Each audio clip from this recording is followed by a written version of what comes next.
nacional. Vamos a estar hablando de seguridad social, vamos a estar hablando de los temas que importan a jubilados, a las familias, a trabajadores.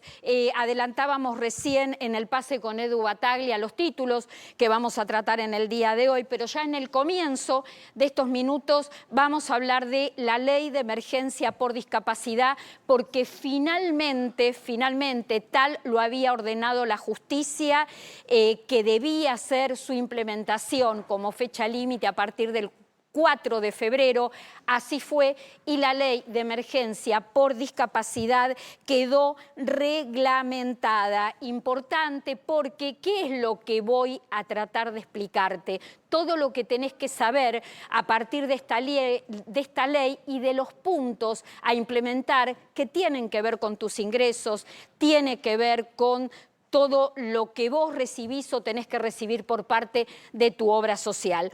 Vamos a contar lo siguiente. Ya está la reglamentación de la ley de emergencia en discapacidad, pero ahora la Secretaría Nacional de Discapacidad, que es quien va a reemplazar al desaparecido ANDIS, que depende del Ministerio de Salud de la Nación, tiene que convocar al Consejo Federal de Discapacidad.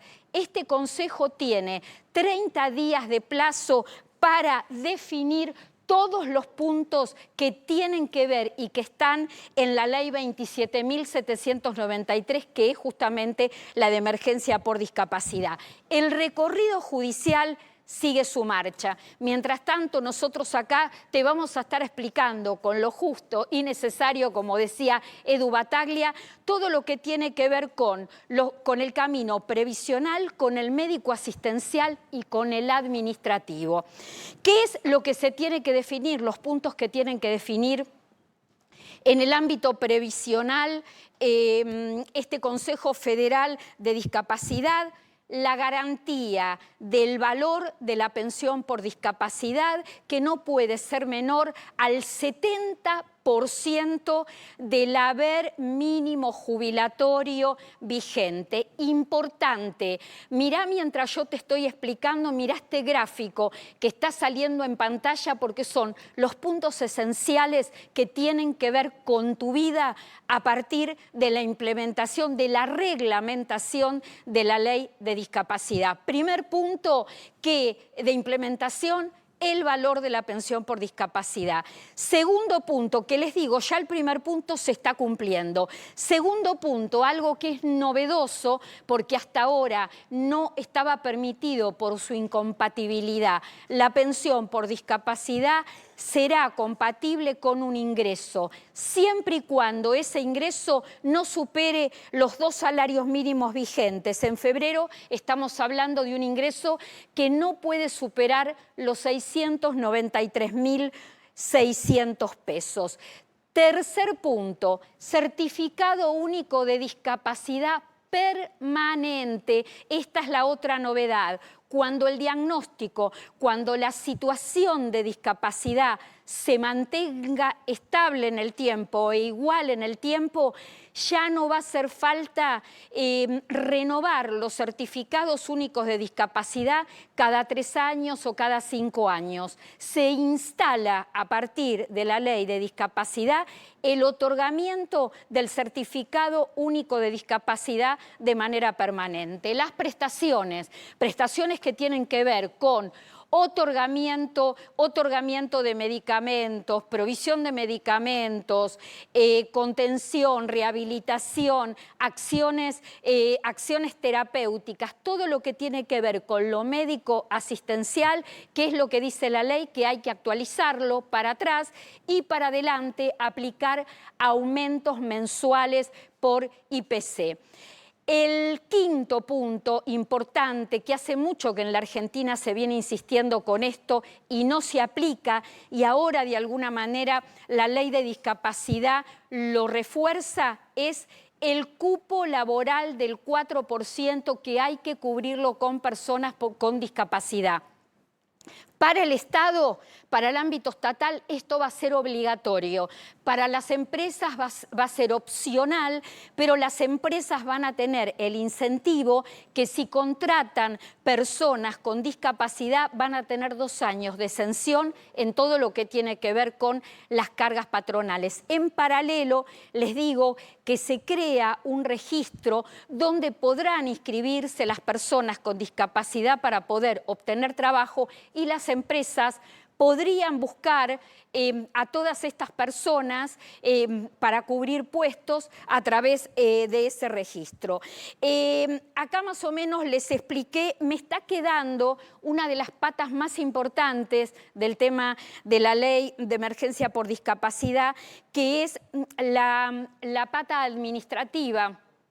El camino administrativo, lo que va a tener que definir este Consejo Federal de Discapacidad es instrumentar un sistema de auditorías. Las auditorías continuarán, es decir, ver, analizar y donde hay problemas o donde encuentran algún tipo de irregularidad, definir, a ver qué se hace con esa pensión por discapacidad. Si está mal otorgada, por supuesto, habrá que darla de baja.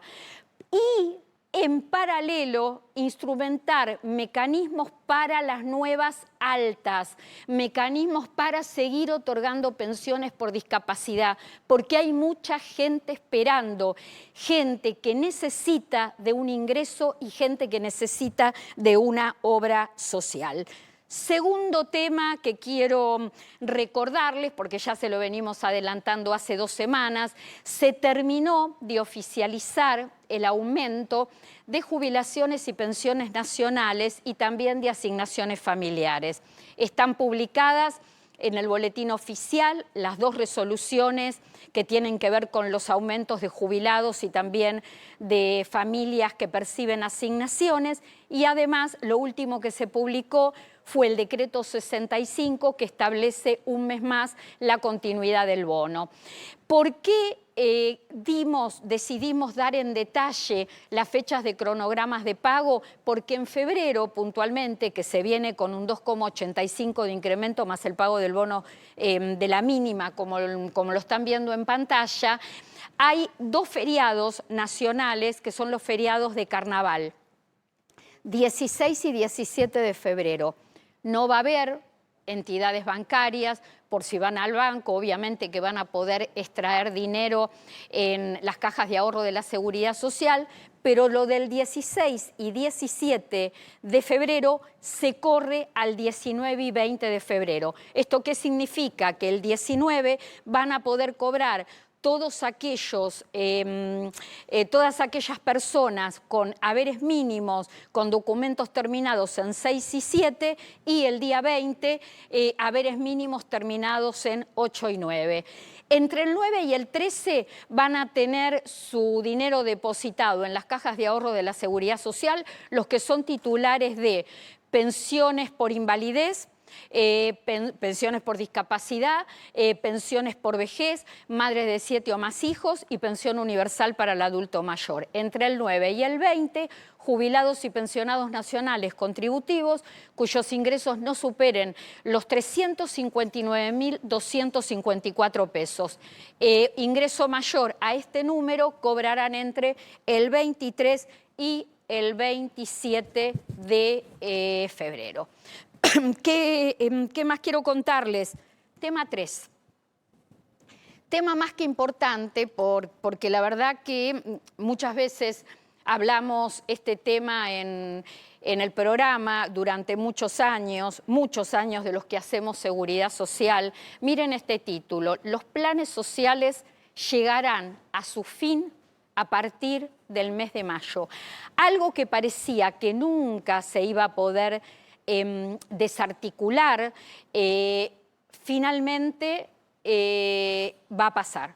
Va a pasar a partir del 1 de mayo, que van a dejar de estar vigentes en forma paulatina los planes sociales, más específicamente lo que era potenciar trabajo, que el año pasado fueron transferidos a un programa que se llama Volver al Trabajo. En Volver al Trabajo hay 900.000 personas reitero, que eran titulares del ex Potenciar Trabajo.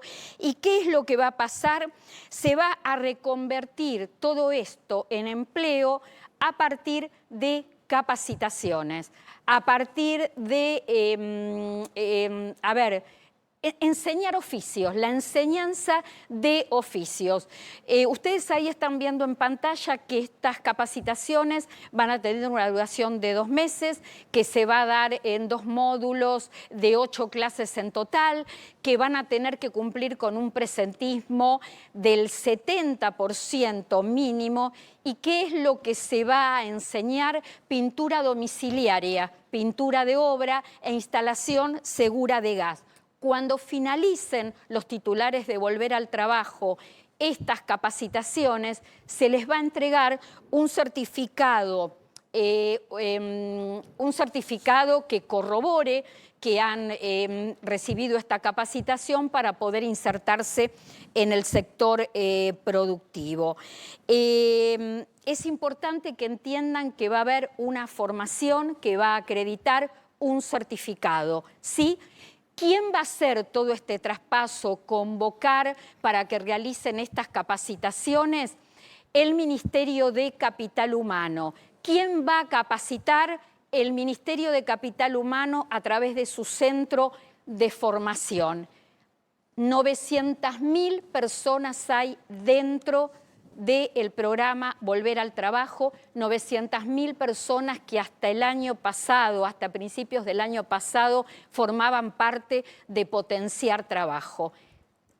Se realiza la reconversión a través de distintos cursos de capacitación. Estos 2 que estamos viendo en pantalla no van a ser los únicos, van a quedar con un certificado que los va a habilitar para insertarse o reinsertarse en el mercado laboral. El fin de los planes sociales en la Argentina a partir del mes de mayo. Y esta noticia, esta información a mí me lleva a pensar en un deseo firme, que es que ojalá el Ministerio de Capital Humano pueda cumplir con el objetivo. Y el objetivo es que la gente deje de vivir del asistencialismo y viva de trabajo. Nosotros tenemos una historia muy, pero muy pesada y muy complicada a través de los años y a través de las décadas, donde los distintos gobiernos convirtieron el asistencialismo en dependencia. Nosotros llegamos en la Argentina a tener 29 millones de personas que directa o indirectamente vivían de un plan social. Décadas de asistencialismo, un asistencialismo que empezó con muy pocos planes allá por la década del 80 y que era solamente para que cumpliera una función: quedarse en la vida de la gente por unos meses hasta que esa persona sí tenía la desventura de perder su trabajo.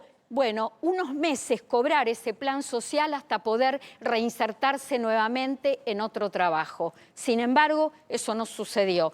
Esos planes un día dejaron de ser de 6 meses, después comenzaron a ser de años. Después aparecieron más planes sociales. Cada gobierno que venía instalaba nuevos planes sociales y más nombres. ¿Y saben lo que pasó en Argentina? ¿Por qué llegaron 29 millones de personas sobre una población de 45 millones, 29 millones de personas viviendo directa o indirectamente de un plan? Porque al principio, por la década del 80, cuando vos cobrabas un plan, lo cobrabas nada más que por 6 meses. Y si cobrabas esa asistencia, no podías cobrar ninguna otra. Con los años, esto que yo les decía, los planes sociales llegaron para quedarse, se perpetuaron en el tiempo, y como esas familias o esas personas no podían insertarse en el mercado laboral, porque encima en la Argentina crecía la desocupación y la informalidad, se les daba otro plan y otro plan y otro plan, porque los planes que en un principio no eran compatibles, terminaron siendo compatibles. Por eso muchas veces en las distintas noticias, en los distintos programas, lo hemos hecho mucho tiempo, insistiendo con esto desde aquí, desde lo justo y necesario, era mostrar un modelo de familia en vulnerabilidad socioeconómica y la cantidad de planes que cobraba. ¿Y por qué? Porque el potenciar trabajo era compatible con la tarjeta alimentaria y la tarjeta alimentaria era compatible con la UH. Y el potenciar trabajo era compatible con todo. Pero principalmente era funcional a los intermediarios, porque el error de los gobiernos durante décadas no fue solamente convertir el asistencialismo en dependencia porque no se generaba fuente de trabajo para esa persona que tenía que trabajar y no recibir plata del Estado, sino que habilitaron intermediarios, habilitaron la participación de intermediarios que lucraron durante décadas en la Argentina con la pobreza y con la necesidad de las personas. Eso ocurrió. Entonces, cuando uno dice el trabajo dignifica, el trabajo da dignidad, no es una frase hecha. Se los digo yo que no es una frase hecha. ¿Saben por qué? Porque hace 30 años que me dedico a la seguridad social, que me encargué durante años de estudiar exhaustivamente el fenómeno del asistencialismo en la Argentina. ¿Y saben lo que viví durante años? En forma reiterada, gente que me paraba en la calle donde me encontraba y me veía y no me decía, Clara, ¿cómo hago para pedir otro plan? Me decían, ¿sabe qué, Clara? Yo cobro esto, cobro lo otro del Estado, pero yo quiero trabajar. Entonces, no es una frase hecha que el trabajo da dignidad. El trabajo da dignidad, el trabajo dignifica, porque la persona que vive de un empleo registrado no solamente tiene derecho el día de mañana a una jubilación y tiene todos los derechos que le debe dar el Estado a través de la seguridad social, puede construir un proyecto de vida. El asistencialismo durante décadas a las personas le sacó la dignidad y no le dio herramientas para poder construir